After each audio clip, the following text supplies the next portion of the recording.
అందరికీ నమస్కారం అండి. ఇప్పటివరకు కుతుకులూరు మాజీ ఉప సర్పంచ్ శ్రీ సబ్బన్ నాగిరెడ్డి గారు మాట్లాడడం జరిగింది.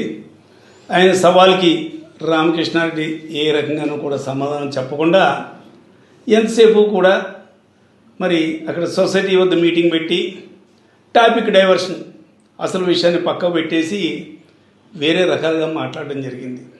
దమ్ము ఉంటే నాగిరెడ్డి గారు పైన ఆరోపణలు చేశాడు, దానికి సమాధానం చెప్పమని ఆయన చేశాడు, దానికి సమాధానం లేదు. అంతేకాకుండా ఆ రోజున కుతులూరు వైఎస్ఆర్ కాంగ్రెస్ పార్టీ కార్యకర్తలు నాయకులు అదేవిధంగా ప్రజల మధ్యలో జరిగిన మీటింగ్లో నేను బహిరంగంగా కొన్ని విషయాల్ని ఎమ్మెల్యేకి ఛాలెంజింగ్గానే చెప్పాను. ఆ టాపిక్లన్నీ కూడా డైవర్ట్ చేసి దానిపైన సమాధానం చెప్పలేదు. ఎంతసేపు కూడా డైవర్షన్, ఆ పాయింట్ల జోలికి వెళ్ళలేదు. రామకృష్ణారెడ్డి ఇక్కడ నీకు ఒక విషయం చెప్తా ఉన్నా, అసలు పోలీసులనే పెట్టలేదు ఆ రోజున మీటింగ్ అన్నావు, సిగ్గులేదని చెప్పడానికి. ఎప్పుడూ లేని విధంగా అక్కడ పోలీసులు పికెటింగ్ ఏర్పాటు చేశావు. అక్కడ వచ్చే కార్యకర్తలు సీ బుక్లు లైసెన్సులు అన్నీ కూడా చెక్ చేసి భయభ్రాంతులు చేస్తే పోలీసులు అంటూ ఉంటే ఈ కార్యకర్తలు ఎవరు మీటింగ్కి రారు, మీటింగ్ ఫెయిల్ అయిపోతుందని. కానీ నీ పోలీసులు అంటే ఎవడు భయపడేది లేదు. నువ్వేదో మాట్లాడుతూ ఒక కానిస్టేబుల్ అయితే చూస్తేనే వీళ్ళందరికీ కూడా ఏదో బొట్టన వేయలేదు దారపడుతుందని నువ్వేదో చాలా వెటకారంగా మాట్లాడు. ఒకళ్ళగా అది కదా 100 మంది పోలీసులు పెట్టినా కూడా ఎవరూ లెక్క చేయరు. అంతేకాకుండా అదే గ్రామంలో గతంలో మరి దీపావళి సందర్భంగా ఏం జరిగింది, నాగిరెడ్డి గారి మీద అక్రమంగా అన్యాయంగా కేసులు పెట్టించావు. దీపావళి సరుకు ఉందని అక్కడ ఎవరో కార్యకర్త పెట్టుకుంటే అయినా నీ కాళ్ళ దగ్గరికి ఎవడైనా వస్తాడని నువ్వు లెక్కేసావు, నిన్ను శరణు చూస్తారని. ఎట్టి పరిస్థితుల్లోనూ కూడా ఎవరు కూడా తలంచేవాళ్ళు లేరు. అది గుర్తుపెట్టుకో రామకృష్ణారెడ్డి. నీ అక్రమ కేసులు ఎన్ని పెట్టుకున్నా ఎవరికి భయం లేదు. ఇంకోటి కూడా నువ్వు అక్కడ మాట్లాడుతూ ఏదో 2014లో నువ్వు ఎలక్షన్లో అక్కడ జరిగినటువంటి పొలమూరులో జరిగిన నీటి సంఘం ఎలక్షన్లో అక్కడ ఘర్షణ జరిగితే యాక్చువల్గా ఆ టైంలో కూడా నేను లేను, నా పైన కేసు పెడతా అంటే పాపం నేను సిఐ గారిని బతిమాలేసానంట. చెప్పుకోవడానికి సిగ్గులేదా రామకృష్ణారెడ్డి? నిజంగా అధికార పార్టీలో నువ్వు ఉన్నావు, మీ సిఐ పెడతా అంటే నీ మాట వింటాడా నా మాట వింటాడా చెప్పుకుంటానికి? నేను అసలు స్పాట్లోనే లేదు. పోలీస్ కేసు అంటే భయం అట నాకు. విషయం చెప్తాను చూడు, పోలీస్ కేసులు ఆల్రెడీ నువ్వు 4 కేసులు పెట్టించావు నా పైన. ఇప్పటికీ ఇంకో 40 పెట్టుకున్నా కానీ నేను ఎక్కడ కూడా లెక్క చేయను.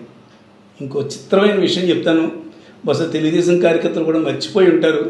మరి ఇటువంటివన్నీ కూడా చెప్తే రామకృష్ణారెడ్డికి లేపి తండించుకుంటాం అలవాటు కదా, అందు గురించి చెప్తాను. గతంలో గుర్తుపెట్టుకో, పోలీసులు వచ్చినప్పుడు నువ్వు ఎక్కడ దాక్కున్నావు? 5 రోజులు మీ గ్రామానికి సంబంధించిన ఒక ప్లేటర్ గారి ఇంట్లో దాక్కున్నావు. ఎంత పడింది? దడ దడ దడ దడ పోసుకుంటూ దాక్కున్నావు 5 రోజులు. సిగ్గులేదా చెప్పుకుంటానికి? మళ్ళీ ఎదరోళ్ళ మీద అంటే నీకు ఒక జబ్బు ఉందలే, నీ లోపాలని ఎదరోళ్ళ మీద నువ్వు ఆపాదించడం నీకు అలవాటు. నీకు ఆ రోజున 5 రోజులు దాక్కున్నావు, గుర్తులేదా? బహుశా మీ కార్యకర్తలకి ఇంకా ఎవరన్నా మర్చిపోయి ఉంటే బహుశా నువ్వు మరి లేపు తన్నించుకుంటున్నావు కదా, మళ్ళీ నా ద్వారా మళ్ళీ వాళ్ళందరికీ కూడా తెలుస్తుంది. ఇంకా చాలా విషయాలు ఉన్నాయి, అవన్నీ కూడా తర్వాత చెప్తాను. అంతేకాకుండా మరి బాలవరాన్ని ఏదైతే ఫ్యాక్టరీ ఉందో అక్కడ ఫ్యాక్టరీ ఇప్పుడు గొడవలు జరుగుతుంటే గొడవలు అన్నీ జరుగుతాయి, అందరి మీద కేసులున్నాయి. కోమరపల్లం రామబాబు గారి మీద ఉంది, మిగతా నాయకుల మీద, అక్కడ ఉన్న వాళ్ళందరి మీద కూడా ఎస్సీ ఎస్టీలు అన్ని రకాలుగా అటెంప్ట్ మర్డర్లు అన్నీ ఉన్నాయి. నీపైన ఒక్క కేసు లేదు. కారణం అప్పటి యాజమాన్యంతో నువ్వు కుమ్మక్కై నా పైన బాబు కేసులు పెట్టదు, నేను వెళ్ళి ఓన్లీ యాక్షన్ చేసి వచ్చేస్తానని చెప్పావు కాబట్టి నీ పైన కేసులు. అది నీ పిరికితనం. నువ్వు మళ్ళీ ఎదరోళ్ళ గురించి మాట్లాడతావా? నేను ముందే చెప్పాను కదా గురువింద గింజని. ఇకనైనా మాట్లాడేటప్పుడు కరెక్ట్గా మాట్లాడు. అంతేకాకుండా ఏదో అక్కడ మాట్లాడుతూ చెరువు విషయమై మాట్లాడడం జరిగింది.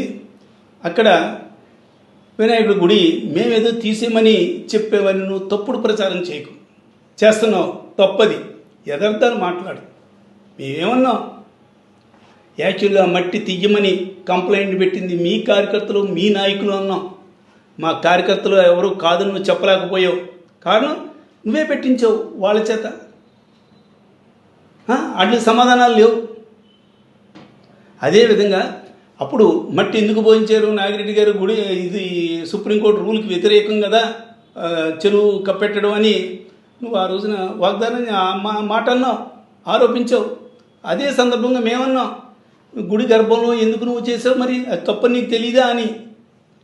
చూసుకుంటే సుప్రీంకోర్టు రూల్ ప్రకారంగా ప్రతి గ్రామంలోనూ కూడా చెరువుల ఆక్రమణలు ఉంటాయి, కాదని నేను రోడ్డు సైడ్ కూడా ఆక్రమణలు ఉంటాయి. మనం కొన్ని చూసి చూడనట్టు ఊరుకోవాలి.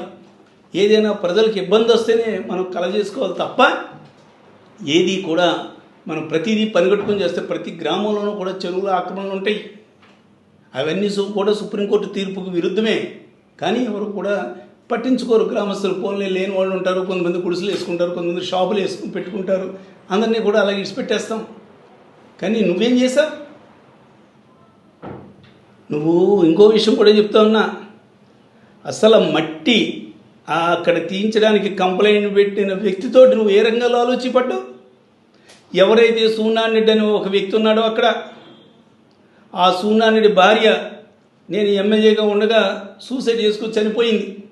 దాన్ని నువ్వు ఈ 5-6 సంవత్సరాలు కూడా నువ్వు ప్రతిపక్షంలో ఉండగా నాకు సంబంధం లేకపోయినా కూడా నా వల్లే చనిపోయిందని లేనిపోని మాటలు మాట్లాడే ఆరోపణలు చేసావు ఆ రోజున. మరి అందుకు సహకరించినందుకు ఈవేళ అతని మాటకి నువ్వు నెగ్గించడానికి నువ్వు ఖాళీ చేయించావు. ఇది యథార్థం అవునా కాదా? అతని విషయాన్ని నువ్వు వాడుకున్నావు రాజకీయంగాను. అదేవిధంగా అతను పెట్టిన కంప్లైంట్ని నిజం చేయాలనే ఉద్దేశంతో ఈరోజు చెరువును ఖాళీ చేయొచ్చు. గుర్తుపెట్టుకో, ప్రజలందరికీ కూడా తెలుసు రామకృష్ణారెడ్డి, నువ్వు తప్పించుకుందామన్నా కానీ ఇందులో తప్పుకోలేవు. కారణం అడ్డంగా బుక్ అయిపోయావు నువ్వు ఈ రోజున. లేదంటే నీ పార్టీకి సంబంధం లేదంటే వెంటనే వాళ్ళని సస్పెండ్ చేయాలి కదా పార్టీ నుంచి. లేదు వెంటనే కోర్టులో కేసులు విత్డ్రా చేయించుకోమని చెప్పాలి కదా. ఏదీ చేయలేదు. అంటే నీ ప్రోత్సాహం ఉంది. ఏదో రకంగా అక్కడ కుతులూరు గ్రామం వైఎస్ఆర్ కాంగ్రెస్ పార్టీ కంచుకట్టుగా ఉంది. ఇప్పుడే చెప్పారు మన నాగిరెడ్డి గారు, ఊరిని వల్లకాడు చేస్తాడని. ఏదో రకంగా అది చెయ్యాలని నీ ధ్యేయం. ఏది ఏమైనా ప్రజలు చాలా తెలివైన వాళ్ళు, ప్రజలు అమాయకులు కాదు రామకృష్ణారెడ్డి, గుర్తుపెట్టుకో. అంతేకాకుండా నువ్వు మాట్లాడుతూ నేను అడిగిన ప్రశ్నలు దేనికి కూడా సమాధానం చెప్పలేదు. ఇది చెరువు ఏమో సుప్రీంకోర్టు రూల్ అని మీకు తెలియదా అని ఏదో మాట్లాడావు. మరి అక్కడ విగ్రహాలు మీ నాన్నగారిని పెట్టి బస్ షెల్టర్ బద్దలు కొట్టేసి మీ నాన్నగారి విగ్రహం పెట్టావు, దాని గురించి మాట్లాడలేదు. రామవరం ఆల్రెడీ ఒక విగ్రహం ఉండగా ఇంకో విగ్రహాన్ని పెట్టేశావు. అక్కడ కూడా ఒక బిల్డింగ్ని ఏమైతే మరి మహిళలకు సంబంధించిన మహిళా శక్తికి సంబంధించిన బిల్డింగ్ ఉందో ఆ బిల్డింగ్ని నువ్వు బదులు కొట్టించావు, కోల్దోంచేసి అక్కడ కూడా మీ నాన్నగారి విగ్రహం పెట్టించావు. ఇవన్నీ కూడా సుప్రీంకోర్టు పర్మిషన్ ఉన్నాయా వీటికి? ఇవన్నీ చేస్తూ నువ్వు మాత్రం అక్కడ రూల్ అంటే నీకు అవసరమైతే ఒకటి లేకపోతే ఒకటి, వీటి గురించి నువ్వు మాట్లాడలేదు. ఎందుకు మాట్లాడలేదు? తప్పు చేసావు కాబట్టే, తప్పు నీ వైపు ఉంది కాబట్టే మేము చేసిన ఆరోపణలపై నువ్వు ఎక్కడ కూడా స్పందించలేదు.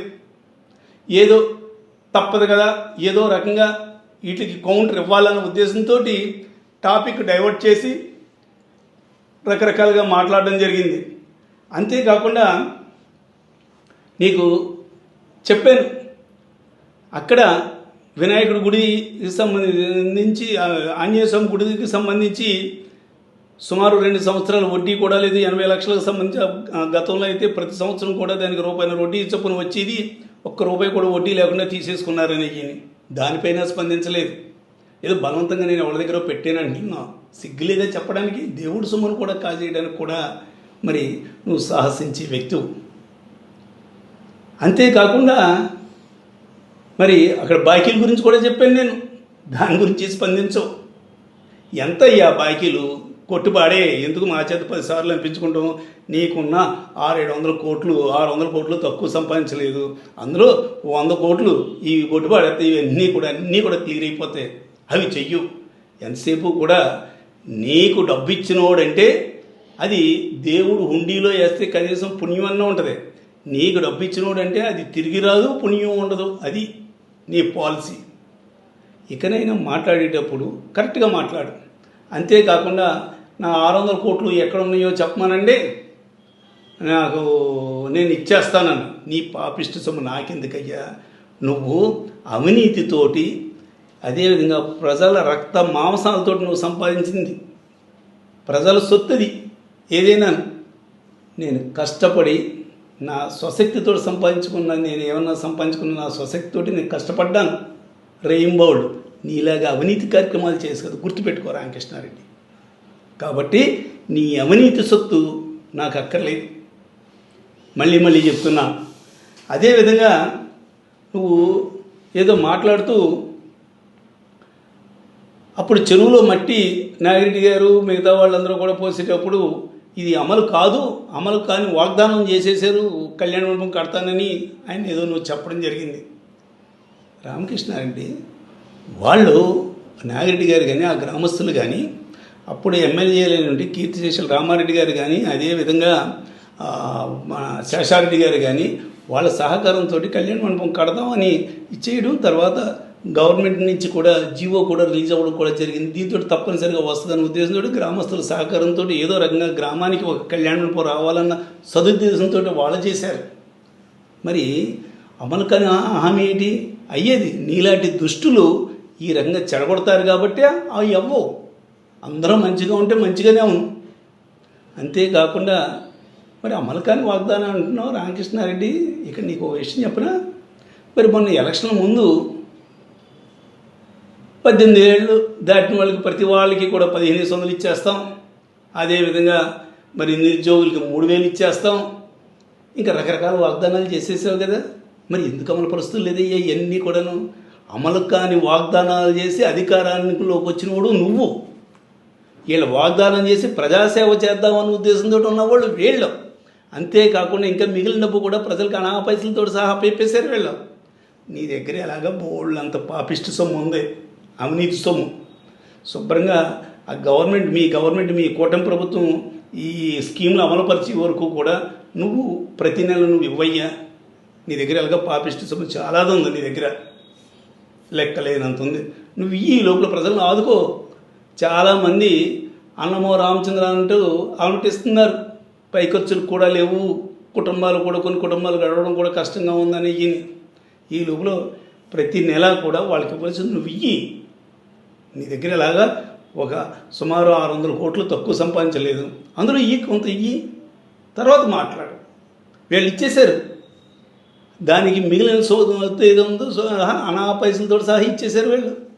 మరి నువ్వు ఇవ్వయ్యా. అమలు కాని వాగ్దానం చేసినోడు అది అమలు పరచలేకపోతున్నావు కాబట్టి నువ్వు నీ సొత్తు ఇయ్యి, అప్పుడు మాట్లాడు రామకృష్ణారెడ్డి.